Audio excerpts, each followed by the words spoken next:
నమస్తే, welcome to స్వతంత్ర. నేను మురళి. ముందుగా హెడ్లైన్స్ చూద్దాం. వారసులకు చోటు, పలువురికి స్థానచలనం. 27 మందితో వైసీపీ ఇన్ఛార్జీల రెండో విడత జాబితా. ఈ నెల 4న కాంగ్రెస్ తీర్థం పుచ్చుకోనున్న షర్మిల కాంగ్రెస్తో కలిసి నడిచేందుకు సిద్ధమని ప్రకటన.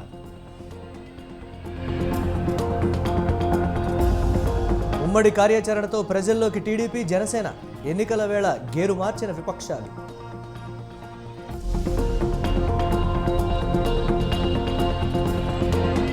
కాళేశ్వరంపై సిబిఐ విచారణ ఎందుకు కోరడం లేదు? కాంగ్రెస్, బీఆర్ఎస్ ఒక్కటేనన్న కిషన్ రెడ్డి.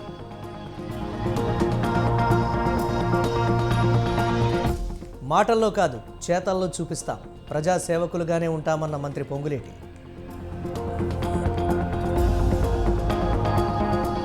శంకుస్థాపనలు, ప్రారంభోత్సవాలు. తమిళనాడులో ప్రధాని మోదీ పర్యటన.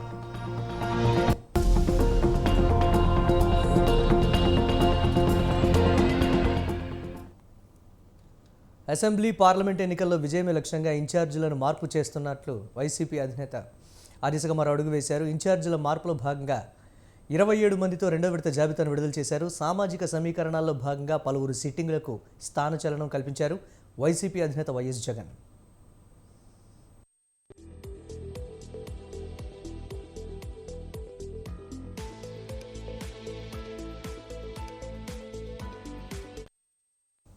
అనంతపురం ఎంపీ సీటుకు ఇన్ఛార్జిగా శంకరనారాయణకు బాధ్యతలు అప్పగించారు. హిందూపురం పార్లమెంటు స్థానానికి జె శాంతను బాధ్యురాలను చేశారు. అరకు ఎంపీ బాధ్యతలను భాగ్యలక్ష్మికి కట్టబెట్టారు. రాజాం అసెంబ్లీ బాధ్యుడిగా తాలే రాజేష్ను నియమించింది వైసీపీ అధిష్టానం. రామచంద్రాపురానికి పిల్లి సూర్యప్రకాష్, పిఠాపురం వంగగీత, జగంపేట తోట నరసింహ, రాజమండ్రి సిటీ మార్గాని భరత్, రాజమండ్రి రూరల్ చెల్లుబోయిన వేణుగోపాలకృష్ణ, తిరుపతి భూమన అభినయరెడ్డి, మచిలీపట్నం బాధ్యతలు పేర్ని కృష్ణమూర్తికి అప్పగించారు. సారస్వత ఎన్నికలకు నేపథ్యంలో మా పార్టీ 175 స్థానాల్లో 150 స్థానాలు గెలవాలనే ఆలోచనతో అదే దిశగా మా పార్టీ అధ్యక్షులు జగన్మోహన్ రెడ్డి గారు మరి ఆలోచన చేసి, పార్టీ నాయకత్వం అంతా కూడా ఆలోచన చేసి ఇంతకు ముందు 11 స్థానాల్లో మార్పులు చేర్పులు చేయడం జరిగింది. వాటితో పాటు మళ్ళీ ఈ రోజు ఇంకొక 27 స్థానాల్లో కొన్ని కొత్త మార్పులు చేర్పులు, కొన్ని కొత్త పేర్లు కూడా మరి చేశాము. అవన్నిటిని కూడా ఇప్పుడు మీ ద్వారా తెలియజేస్తున్నాము. ఎందుకంటే మా ఆలోచన ఒకటే, ఏదైతే గెలుపుకు అవకాశాలు ఉంటాయో, ఎవరైతే ప్రజాసేవలు అంకితమై ఉన్నారో వారిని, అలాగే కొత్త వాళ్ళని తీసుకొచ్చినప్పుడు గెలుపుకు అవకాశం చేయాలనేది, అలాగే పాత వాళ్ళని కూడా వాళ్ళని పార్టీ కార్యక్రమాలకి, ఇంకా మిగతా కార్యక్రమాలకి వాళ్ళని కూడా గౌరవించి చేయాలనేది పార్టీ తాలూకు ఆలోచన, ముఖ్యమంత్రి గారి తాలూకు ఆలోచన. అందరూ కూడా ఇవాళ పార్టీ తీసుకున్న నిర్ణయం ఒకటే, మార్పులు చేసిన అందరినీ గెలిపే ధ్యేయంగా, ప్రజాసేవ ధ్యేయంగా ఆలోచన చేసిన నిర్ణయాలు ఇవన్నీ కూడా ఎవరైతే ఇందులో లేని వాళ్ళు ఎవరైతే ఉన్నారో వారిని పార్టీ ఇంకా కార్యక్రమాలకి, లేదు ఇంకా అవసరమైన బోల్డెన్ని పార్టీలో వచ్చే అధికారం అనేది వచ్చిన తర్వాత పార్టీలో బోల్డెన్ అవకాశాలు ఉంటాయి కాబట్టి అవకాశాలకి వాళ్ళందరినీ వినియోగించుకుంటామనే విషయాన్ని కూడా మీ ద్వారా తెలియజేస్తున్నాం. ప్రక్రియ ఎప్పుడు కూడా ఇలాంటి ఎన్నికల సందర్భాలు వచ్చినప్పుడు అటు ఇటు వస్తుంటారు, వెళ్తుంటారు. మా పార్టీ తాలూకు నిర్ణయం మాత్రం ఎవరు వచ్చినప్పటికీ కూడా, ఎవరు చేసినప్పుడు కూడా వారి తాలూకు గుణగణాలు, పార్టీలో ఉన్న వాళ్ళకి ప్రజల్లో ఉన్న ఎలివేషను, దాంతోపాటు మా పార్టీ పట్ల, మా నాయకుడి పట్ల ఉన్న అంకితభావం అన్ని బెరీజులు వేసుకొని నిర్ణయాలు తీసుకుంటాం. పార్టీ తాలూకా నిర్ణయం పార్టీ ఆలోచన చేసి 175 స్థానాల్లో గెలిపే ధ్యేయంగా పనిచేస్తున్న నేపథ్యంలో కాంగ్రెస్ పార్టీతో నడవటానికి తాను సిద్ధంగా ఉన్నానని తెలిపారు వైఎస్ఆర్టీపీ అధినేత్రి వైఎస్ షర్మిల. తన కుమారుడి వివాహం సందర్భంగా కడప జిల్లాలోని ఇడుపులపాయ వైఎస్ఆర్ ఘాట్ వద్దకు వచ్చిన ఆమె పలు కీలక వ్యాఖ్యలు చేశారు.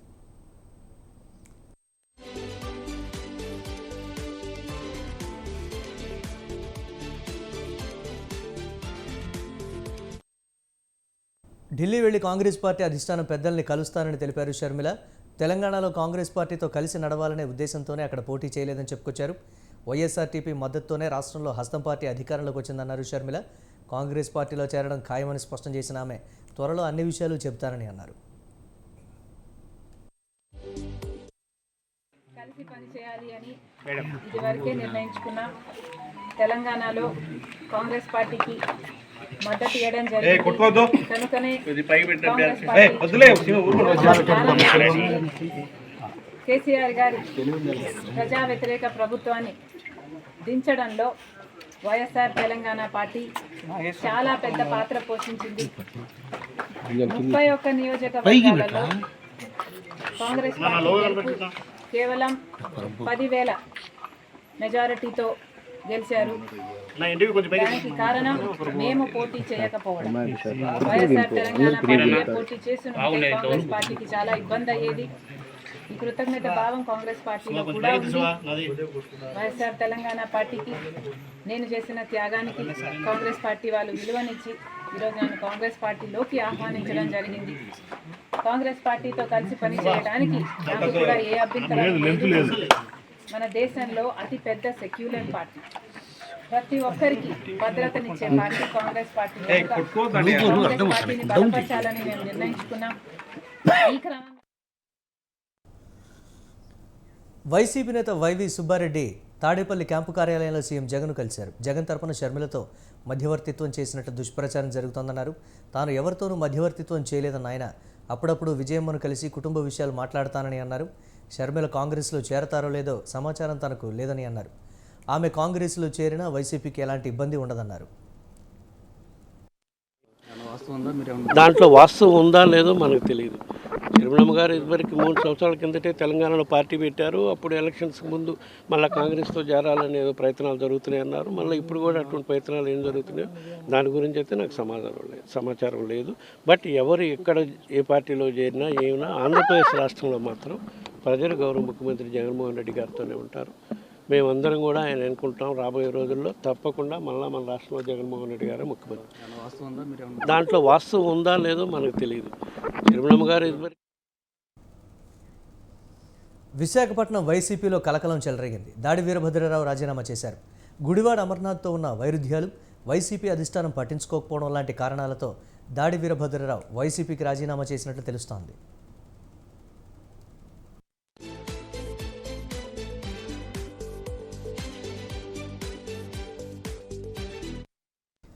కాగా ఎన్నికల సమయంలో ప్రతి ఒక్కరూ అవకాశం కోసం తాపత్రయపడతారని, అందరికీ అవకాశం కల్పించడం సాధ్యం కాదని వైవి సుబ్బారెడ్డి అన్నారు. అలాంటి వారిని సర్ది చెప్పే ప్రయత్నం చేస్తున్నామని, అయినా కొందరు వినకుండా రాజీనామా చేస్తున్నారని అన్నారు.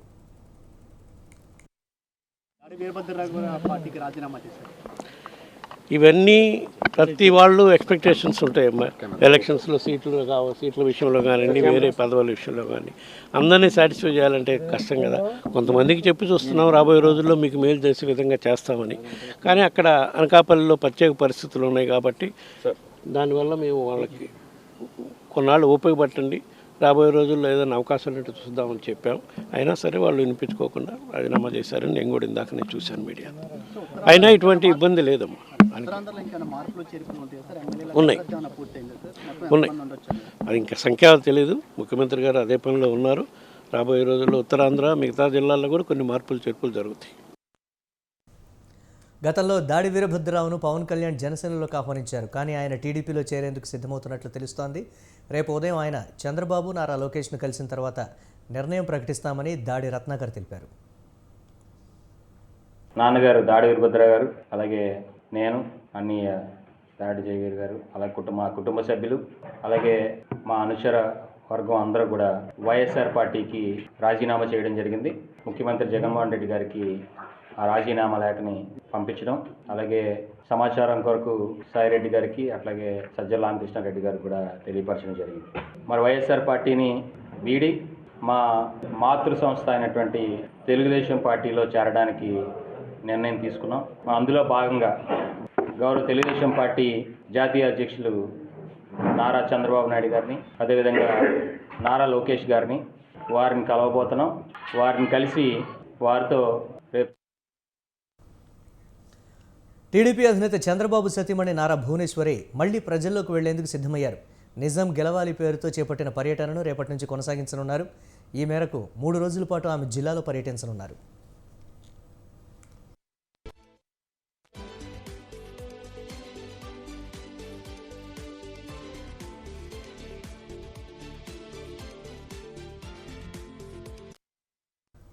చంద్రబాబు అరెస్టు అయిన తర్వాత చనిపోయిన కుటుంబాలను పరామర్శించేందుకు నారా భువనేశ్వరి నిజం గెలవాలి పేరుతో కార్యక్రమం చేపట్టారు.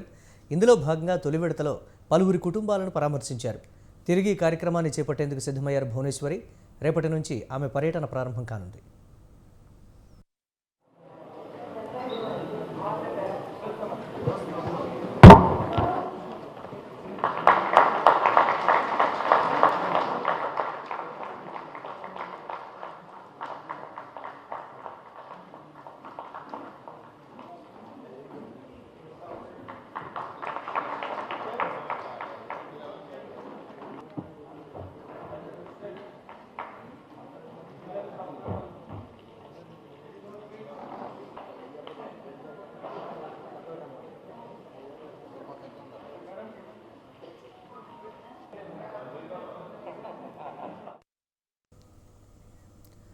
బీఆర్ఎస్ ప్రభుత్వం చేపట్టిన సాగునీటి ప్రాజెక్టులపై దర్యాప్తు చేయాలని కేంద్ర మంత్రి బీజేపీ రాష్ట్ర అధ్యక్షుడు కిషన్ రెడ్డి డిమాండ్ చేశారు.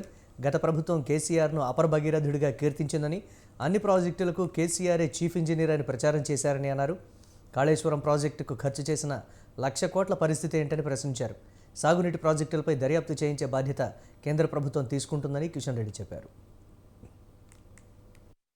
80,000 పుస్తకాలు చదివినటువంటి కేసీఆర్ చీఫ్ ఇంజనీర్గా కట్టినటువంటి ప్రాజెక్టు మేడిగడ్డ కుంగింది, అన్నారం బ్యారేజీ గ్యారెంటీ లేకుండా పోయింది. ఈరోజు కాళేశ్వరం ప్రాజెక్టు తెలంగాణ ఇమేజ్ను గోదావరి పాలు చేశారు. ఒక 20 అంశాలపైన నేషనల్ డ్యామ్ సేఫ్టీ అథారిటీ మరిన్ని వివరాలు కావాలని రాష్ట్ర ప్రభుత్వాన్ని లిఖితపూర్వకంగా అడగడం జరిగింది.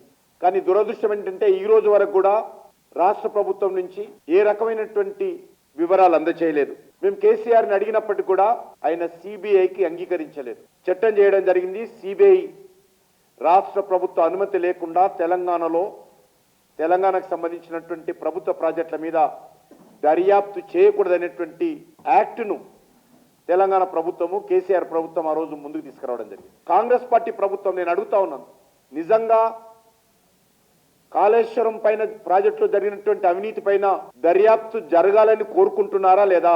ఈరోజు ఎందుకు సిబిఐకి దర్యాప్తుకు అంగీకరిస్తూ కేంద్ర ప్రభుత్వం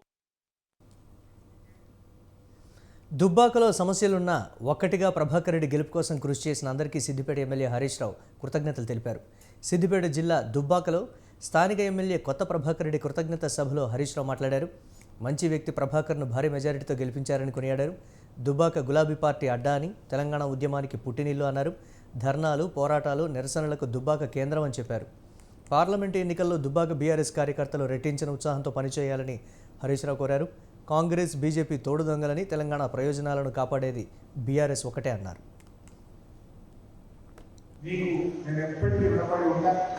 చాలా మంచి ఫలితాన్ని రాబట్టారు.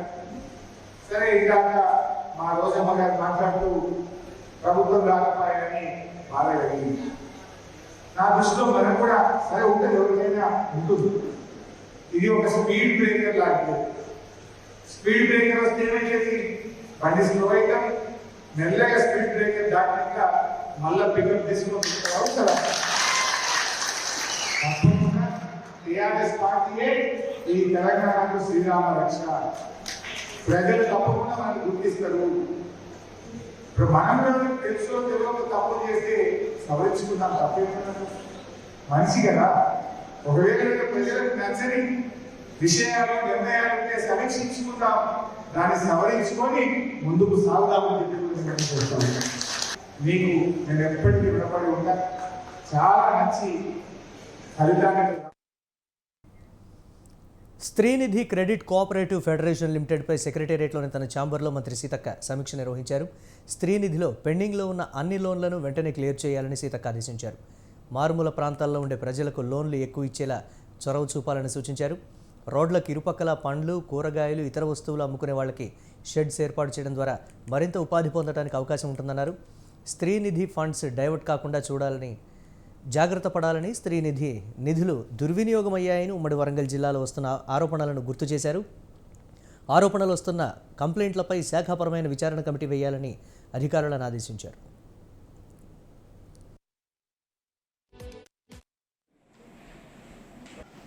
కట్టి ఉంటే అవి చనిపోయినప్పుడు చనిపోయితే మిగిలిన 50,000 సో ఈ 50,000 అన్నది మాఫీ చేయడమే కాకుండా ఆమె కట్టిన డబ్బులు కూడా వాళ్ళ ఫ్యామిలీకి ఇచ్చేస్తాం. అది వికారాబాద్లోని అంబేద్కర్ భవన్లో కళ్యాణ లక్ష్మి షాదీ ముబారక్ చెక్కులను తెలంగాణ రాష్ట్ర శాసనసభ స్పీకర్ గడ్డం ప్రసాద్ కుమార్ పంపిణీ చేశారు.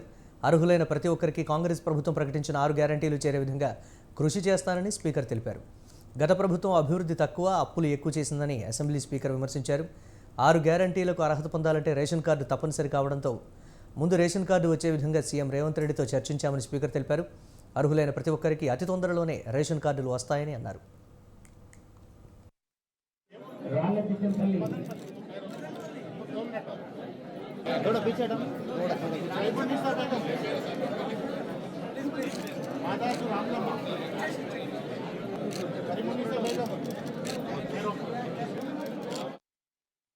మనం ముందుకు తీసుకొని పోతున్నాం. ఇవి పాత ప్రభుత్వంలో ఉన్న చెక్కులు కాబట్టి ఆ చెక్కులు 1,116 రూపాయలు ఉంటాయి. కొత్త గవర్నమెంట్ ఏర్పడ్డది. ఇప్పుడు వచ్చే చెక్స్ మాత్రం తప్పకుండా మీరు బంగారం అడిగితే బంగారం, లేకపోతే 1,60,000 రూపాయల చెక్కు కొత్త ప్రభుత్వంలో ఉన్న ముఖ్యమంత్రి గారు అందజేస్తారు. మరి అదేవిధంగా ప్రభుత్వం చాలా కష్టాలలో మీ అందరికీ తెలుసు. పాత ప్రభుత్వం ఏదైతున్నదో ప్రభుత్వం 10 ఏళ్లలో అభివృద్ధి తక్కువ, అప్పులు ఎక్కువ చేసిపోయింది. ఆ అప్పులు ప్రతి మనిషి మీద 1,20,000 అప్పున్నది కాబట్టి ఆ అప్పులన్నింటినీ మన మీద పడకుండా ట్యాక్స్ రూపంగా వసూలు చేయకుండా మీకు ఎక్కడ కూడా ఈ ప్రభుత్వం భారం కాకుండా ఆ విధంగా ఇప్పుడున్న ముఖ్యమంత్రి గారు శ్రీ రేవంత్ రెడ్డి గారు ప్రయత్నం చేస్తున్నారు. మరి రాబోయే రోజులల్లో ఈ 6 గ్యారెంటీల విషయం మీ అందరికీ తెలుసు. ఏ ఊరికి వచ్చినా కూడా భగవంతుడు. అంతర్జాతీయ కైట్ ఫెస్టివల్కు హైదరాబాద్ రెడీ అవుతోంది. ఈ నెల 13 నుంచి 15వ తేదీ వరకు సికింద్రాబాద్ పరేడ్ గ్రౌండ్స్లో అంతర్జాతీయ కైట్ అండ్ స్వీట్ ఫెస్టివల్ నిర్వహణకు పర్యాటక శాఖ ఏర్పాట్లు చేస్తోంది. ఈ సందర్భంగా బేగంపేట హరిత ప్లాజాలో పర్యాటక శాఖ మంత్రి Jupally Krishnarao international kite festival poster ఆవిష్కరించారు. తెలంగాణ సంస్కృతి సాంప్రదాయాలు ప్రతిబింబించేలా కైట్ ఫెస్టివల్ నిర్వహిస్తామని మంత్రి జూపల్లి అన్నారు. ఈ ఉత్సవాలలో 16 దేశాల నుంచి 40 మంది అంతర్జాతీయ కైట్ ప్లేయర్లు, 60 దేశవాళీ కైట్ క్లబ్ సభ్యులు పాల్గొంటారని మంత్రి చెప్పారు. కైట్ ఫెస్టివల్ సందర్భంగా జాతీయ, అంతర్జాతీయ స్వీట్లను స్టాళ్లలో అందుబాటులో ఉంచుతారని పేర్కొన్నారు.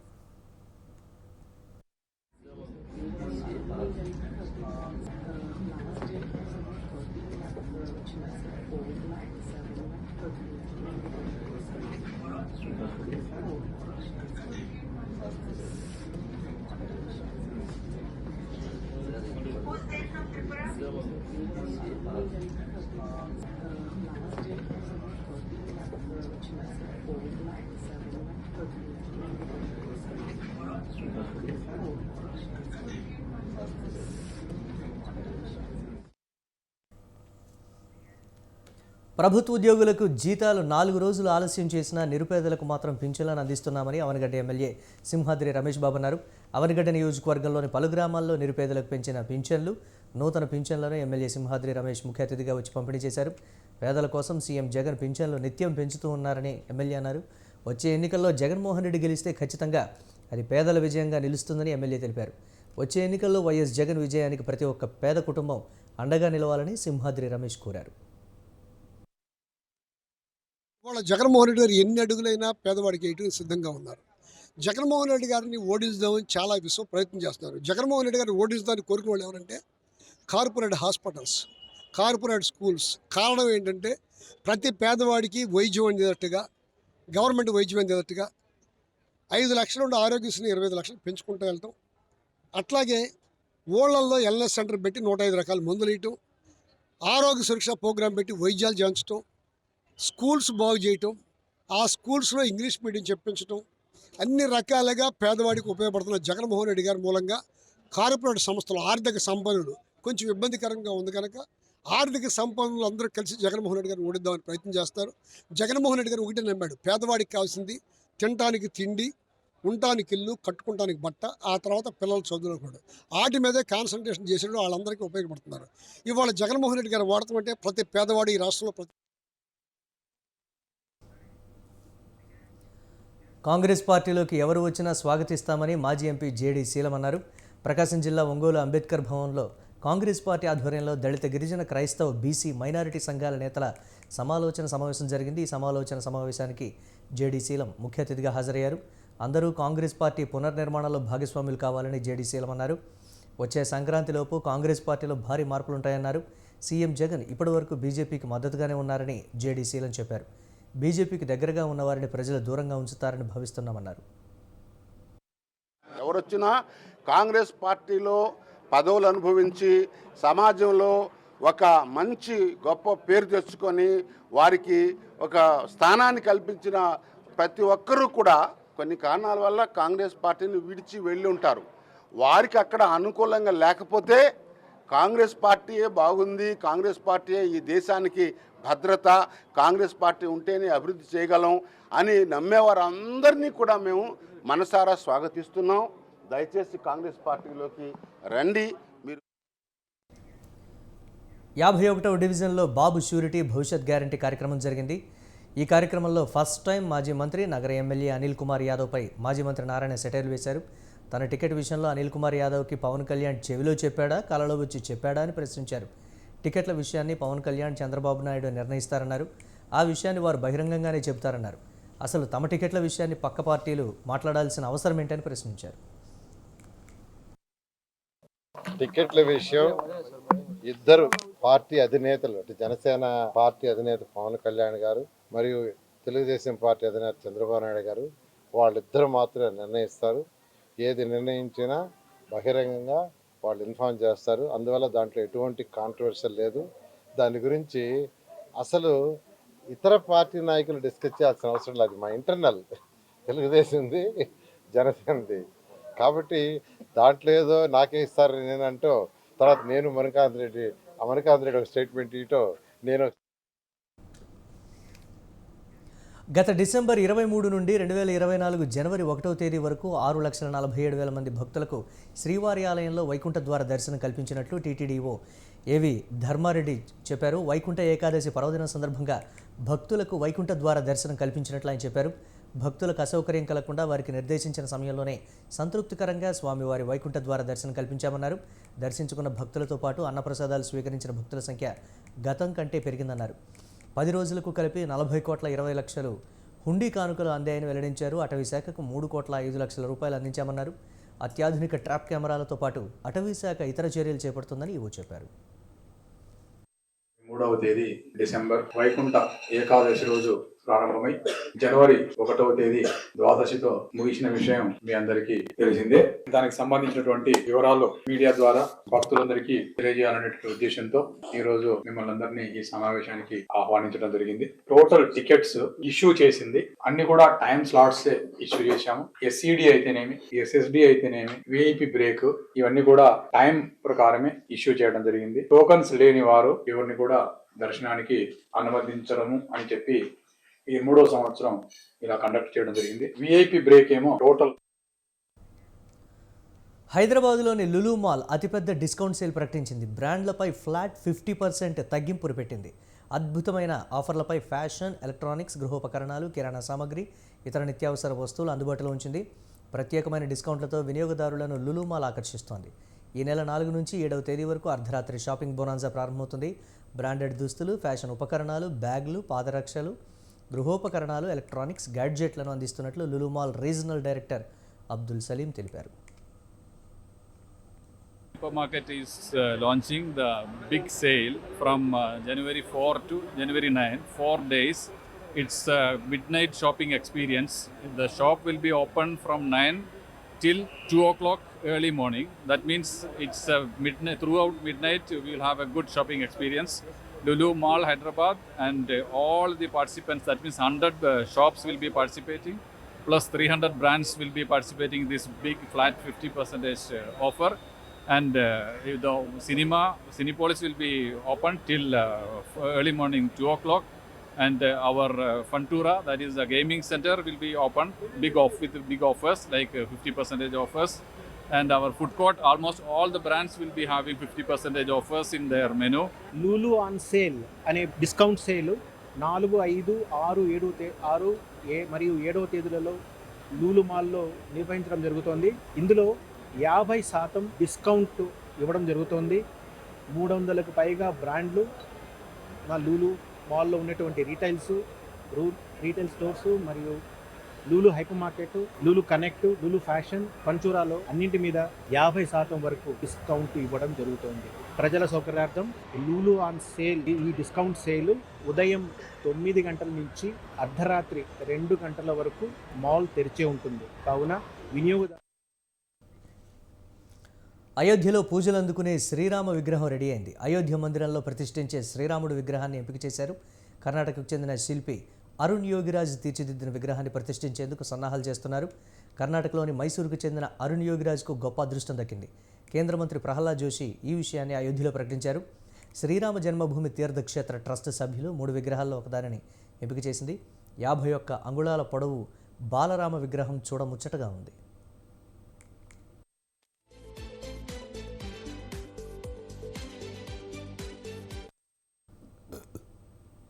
మరో 2 విగ్రహాలను బెంగళూరుకు చెందిన గణేష్ భట్, రాజస్థాన్కు చెందిన సత్యనారాయణ పాండేలు తయారు చేశారు. అరుణ్ యోగిరాజ్ MBA చదివి ప్రైవేట్ సంస్థలో పనిచేసిన కుటుంబానికి సాంప్రదాయంగా వస్తున్న శిల్పకళపై మక్కువతో 2008 నుంచి శిల్ప నిర్మాణంలో శిక్షణ పొంది నైపుణ్యం సాధించాడు. అతడు రూపుదిద్దిన విగ్రహానికే జనవరి 22న రామమందిరంలో ప్రాణప్రతిష్ఠ జరుగుతుంది.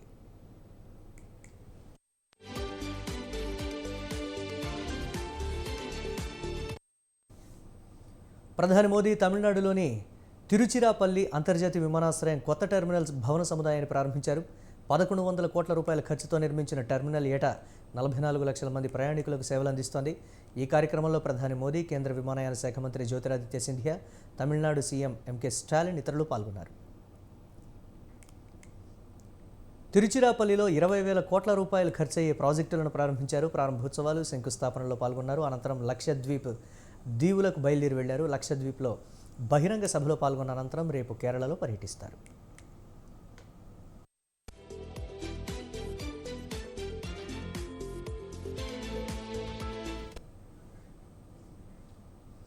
ఇవి ఇప్పటి వరకున్న అప్డేట్స్. కీప్ వాచింగ్ స్వతంత్ర.